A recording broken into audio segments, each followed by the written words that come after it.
Amadi se trouve à son tour. Tout profit pour Moussaba. Attention à ce joueur-là aussi, quand je vous disais qu'il y avait énormément de qualité des deux côtés. Ça se prouve déjà dans ces 5 premières minutes de jeu. Dommage, la passe de Hazard, ça passe bien entendu.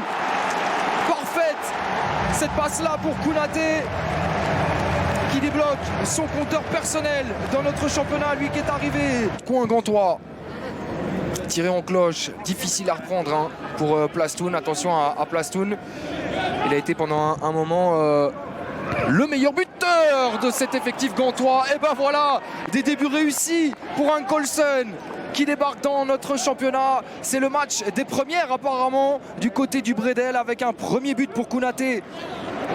Place à Dino Otic, le Bosnien, pour tenter de mettre le cercle une deuxième fois aux commandes de cette rencontre, et ça passe. Il est parfaitement frappé, ce penalty face à Sinan Bola. 2-1 à la 31e minute de jeu.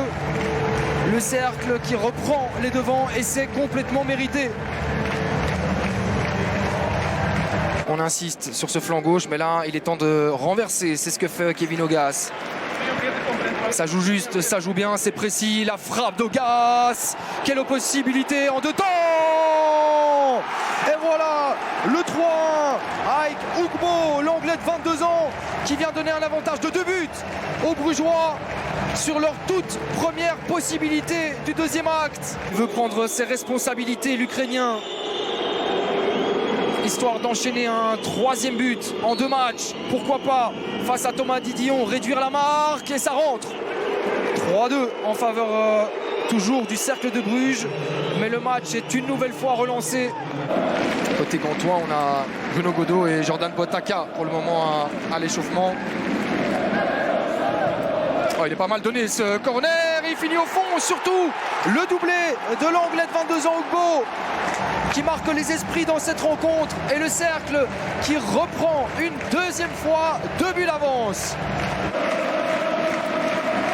C'était leur 3e but inscrit sur coup de coin cette saison aux Brugeois.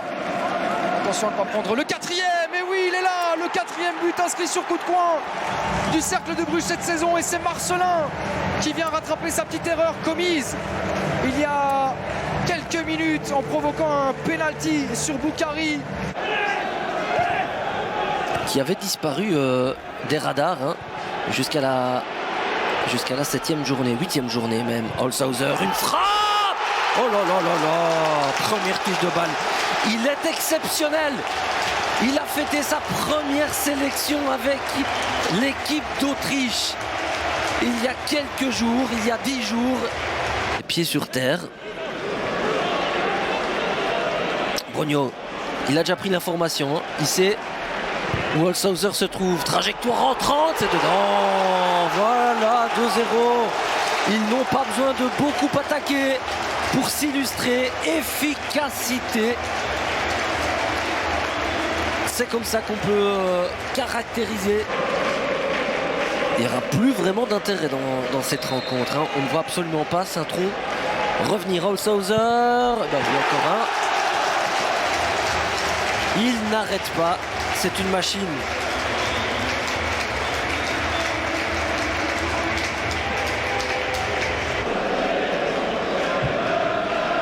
S'il y a des idées, ben, elles sont bien cachées.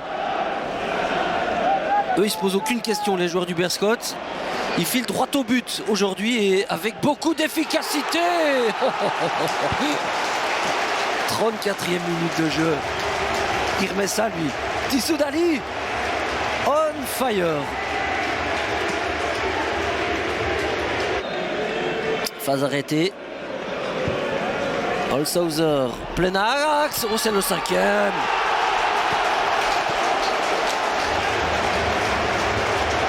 Eh bien, c'est mérité. Hein. C'est mérité pour Loris Brogno. Bravo à lui.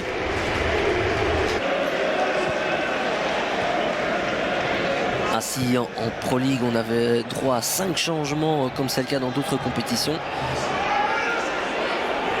Ah ben voilà. Un petit but. Un lob même. Filipov, son premier but dans le championnat belge. De la liberté que l'on cède à Sanoussi. Le voici, Sanoussi. Colombato obligé de monter très haut. Et là, Suzuki, la récupération, ça va être le deuxième. Mais écoutez, il tombe à un très bon moment, ce deuxième but de Suzuki. 5-2, 49e. On rappelle qu'ils étaient menés 5-0. Capable de reprendre le ballon. Holshouser, centre en première intention. Coffrier passe par là. Et la frappe de Koulibaly surpuissante. Et bien là, on n'en doute plus. Saint-Tron ne reviendra pas. Malgré ce deuxième but tombé très tôt. Frédéric Franz court pour aller se repositionner là où il doit être. Nazon. Il n'est pas encore revenu, hein, Frédéric Franz. Il y a peut-être une fenêtre de tir pour Nazon. Ils ont encaissé 3 buts à domicile et pourtant ils vont l'emporter, les joueurs du Berscott. On ne serait pas là, on n'aurait pas cette double possibilité sur corner avec un nouveau dégagement au premier poteau. C'est Makarenko qui était là, Dan à la retombée du ballon, le duel avec Simon Vout, 2 joueurs courtrésiens qui se sont percutés. Togui, le centre, Vout, c'est but. Et Maline qui passe devant. But pour Simon Vout.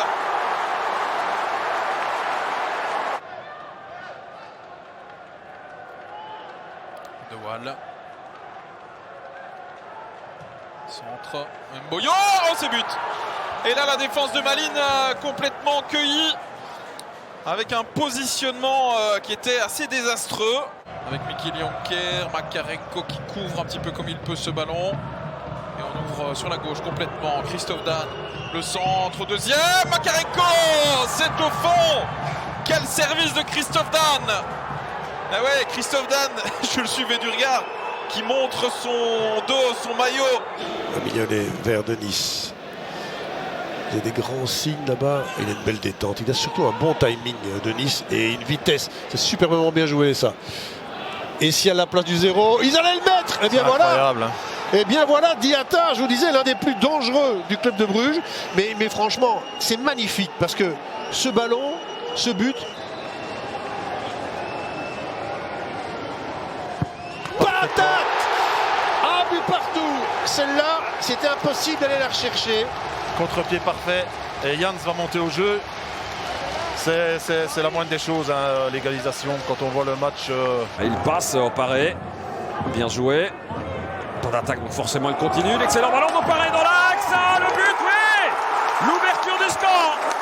Alors qu'on joue plus 6 minutes. Signé Jean-Luc Dompé. Premier avertissement il y a 30 secondes à peine. Avec une phase de jeu quasiment identique. Et bien la deuxième est la bonne. Au Paré tout seul. Qui va servir idéalement. Jean-Luc Dompé dans la course. Iverson là qui se fait subtiliser le ballon face à Angla. Il va tenter le tir. Angla, il tente en tout cas le décrochage. Kerkens du bout des pieds. Miyoshi du gauche face à Debok. Haroun et le poteau rentrant pour Faris Haroun. Phase brouillonne dans la défense de Zulte Waregem. Et l'Antwerp qui vient égaliser. C'est la 7e fois qu'ils se rencontrent, Zulte et l'Antwerp. Pour l'instant, ce ne sont que 2 victoires des 2 équipes. Oh, le bon ballon et le but. Ah ouais, on est complètement dépassé dans la défense de Zulte Waregem depuis quelques minutes. On sent que ce but d'ouverture de l'Antwerp a fait énormément de bien au collectif. Du haut de ses 39 ans. Dégagement pour buter sur la tête d'Embokani. Au Paré qui se fait chipper le ballon par Ampoma. Benavente pour le tir. Le Péruvien qui marque le 3e de l'Antwerp. Et bien quelle montée au jeu pour Christian Benavente.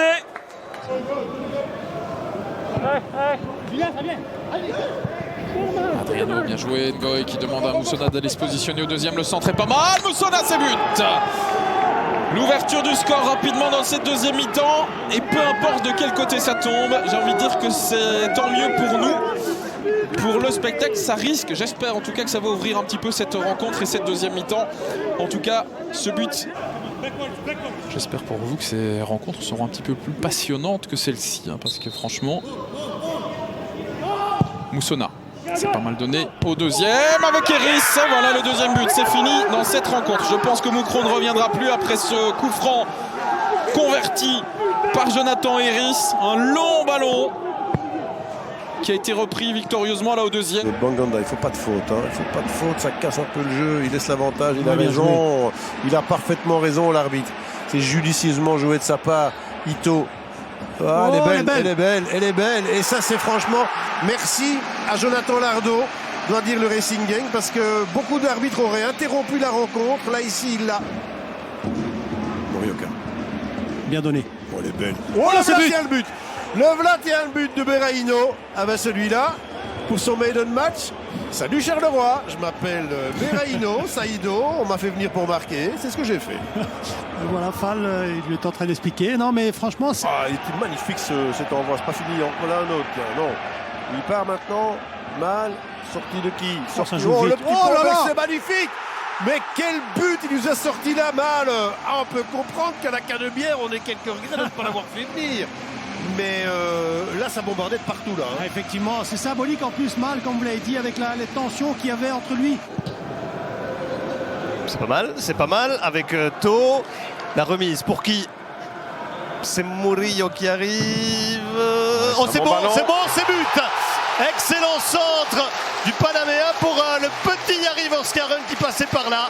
Une infiltration venue de la deuxième ligne, mais quelle belle action anderlechtoise. Ben oui, dès le départ, il y a ce bon ballon en profondeur pour Persito qui résiste à la charge, qui parvient à décaler. Très bon timing dans la sortie chez Romo qui s'est vraiment livré au bon moment.